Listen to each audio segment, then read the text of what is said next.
நேயர்களுக்கு எனது அன்பான வணக்கங்கள். இன்றைய தமிழக அரசியலை பற்றி ஒரு அலசிடுவோம். அதாவது நம்ம நாட்டை பொறுத்தளவில் எந்த கட்சியை எடுத்துக்கொண்டாலும் அவங்களுடைய ஒரே நோக்கம் பதவியை பிடிக்கணும். அதாவது எந்த வழியிலாவது பதவியை பிடிக்கணும், ஆட்சியை பிடிக்கணும், அந்த பதவி சுகத்தை அனுபவிக்கணும். அதுக்காக நம்ம தலைவர்கள் எந்த காரியத்தையும் செய்கிறதுக்கு தயாராக இருக்கிறார்கள் என்பதுதான் உண்மை.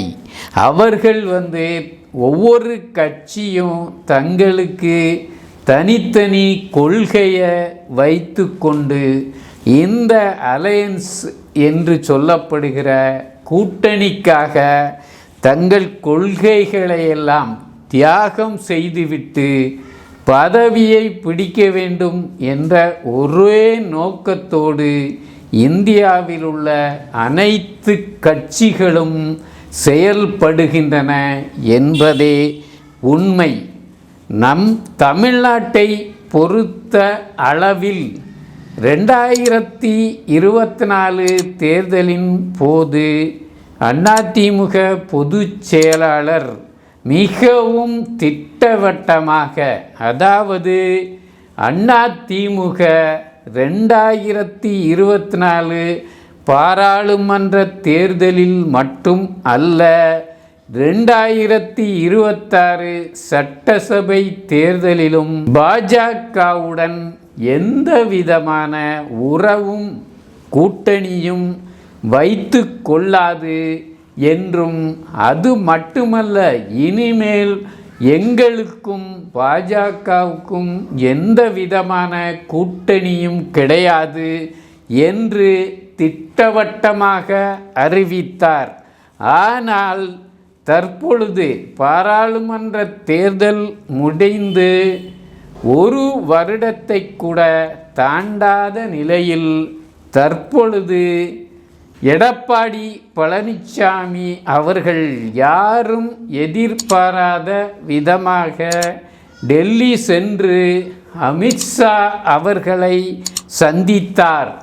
அங்கு என்ன நடந்ததோ ஏது நடந்ததோ என்பதை பற்றிய விவரங்கள் தெரியாத பட்சத்தில் திடீரென அறிவித்தார், அதிமுகவும் பாஜகவும் கூட்டணி அமைத்து கொண்டு 2026 சட்டசபை தேர்தலை சந்திக்கும் என்ற ஒரு அறிவிப்பை திடீரென்று வெளியிட்டார். இதனால் தமிழக அரசியலில் ஒரு மாறுபட்ட நிலை ஏற்பட்டது என்றுதான் சொல்ல வேண்டும்.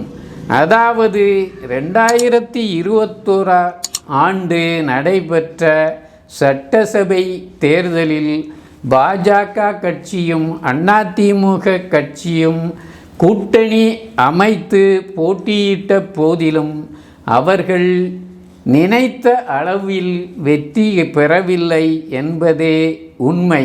அதே போல 2026 தேர்தலில் இவர்கள் கூட்டணி அமைத்து கொண்டு போட்டியிடும் பட்சத்தில் என்ன விளைவு ஏற்படும் என்பது புரியாத புதிராகத்தான் இருக்கிறது.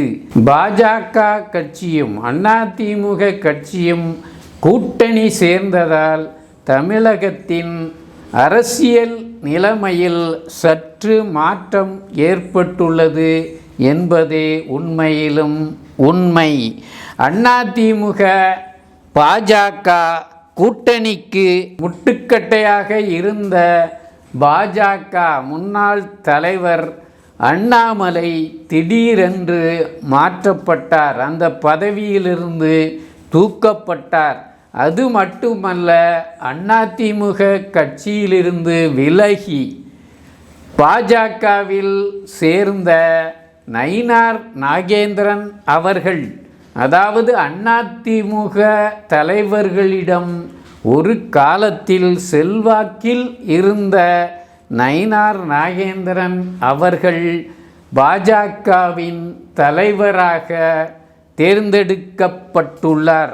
ஆகவே எடப்பாடி பழனிசாமியை அனுசரித்து போகக்கூடிய ஒரு தலைமையை டெல்லி பாஜக தலைமை தமிழகத்தில் ஏற்படுத்தியுள்ளது என்பது உண்மை. அடுத்தபடியாக இதுவரையில் எடப்பாடி பழனிசாமி அவர்களை துரோகி என்று தன்னால் முடிந்தவரை திட்டி தீர்த்து கொண்டிருந்த டிடிவி தினகரன் அவர்களின் நிலையும் பெருமளவில் மாறியுள்ளது என்றே சொல்ல வேண்டும்.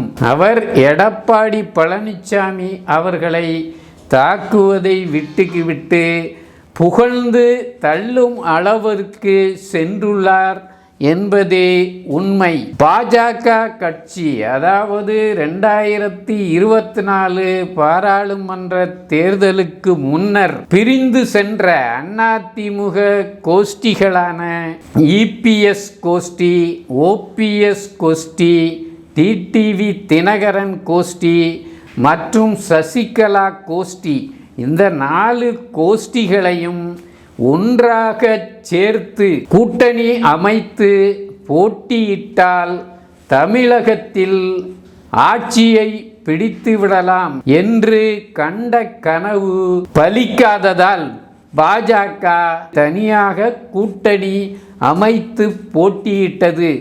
ஆனால் இப்போதுள்ள நிலைமையில் டிடிவி தினகரன், சசிகலா, ஓபிஎஸ் மற்றும் அதிமுக இபிஎஸ் தலைமையிலான அதிமுக இணைவதற்கான வாய்ப்புகள் ஏற்பட்டுள்ளன என்றுதான் சொல்ல வேண்டும். தற்போதுள்ள நிலையில் டிடிவி தினகரன், சசிகலா, இபிஎஸ், ஓபிஎஸ் ஆகிய 4 கோஷ்டிகளும் ஒன்று சேர்ந்து ஒரு கூட்டணியை, பாஜக இடம்பெற்றுள்ள ஒரு கூட்டணியை அமைத்தால் திமுக கட்சியின் ஆட்சியை 2026 தேர்தலில் அகற்றிவிடலாம் என்ற கனவோடு செயல்பட்டு கொண்டிருக்கிறது என்பதே உண்மை.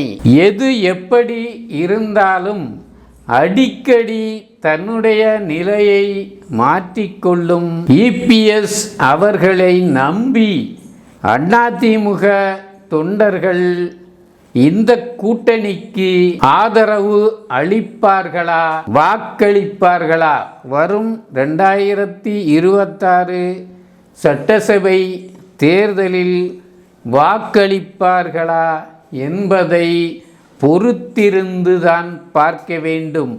அது மட்டுமல்ல, அதிமுக கூட்டணியில் பாஜக சேர்வதால் சிறுபான்மையினர், தமிழகத்தில் உள்ள சிறுபான்மையினர் அதிமுகவை ஒதுக்கி விடுவார்களா என்பதும் கேள்விக்குறியாக உள்ளது. பொறுத்திருந்து பார்ப்போம். நேயர்களே, இது போன்ற அரசியல் செய்திகளை சுட சுட தெரிந்து கொள்ள எங்கள் டிவி சேனலை சப்ஸ்கிரைப் செய்யுங்கள். எங்களுக்கு பேராதரவை நல்குங்கள். நன்றி, வணக்கம்.